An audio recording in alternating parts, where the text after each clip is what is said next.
श्री लोकनाथ देव महाप्रभुଙ୍କର जो शिवरात्रि उपलक्षे आमर एसपी पूरी सर निर्देश क्रमे आमर 6 शिफ्ट ड्यूटी लगी टोटाल आमर 15 प्लाटून फोर्स आउ 50 जन ऑफिसर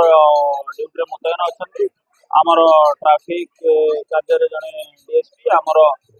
मंदिर भितर बाहर 2 जन डीएसपी आमर अतिरिक्त एसपी प्रत्येक तत्वावधान में बर्तमान चली बर्तमान पर्यटन पाखापाखि 25,000 श्रद्धा दर्शन कर सारे आमर यह आसंता काली भोर 4टा-5टा पर्यटन बंदोबस्त कंटिन्यू कर बर्तमान पर्यटन दर्शन सुरुखुर चली देखो बर्तमान दर्शन सुरक्षा चोरी फोरी कहते आप कहले से सादा पोशाक पुलिस मुतयन अच्छा बर्तमान सुधा सेमती कौन गोटे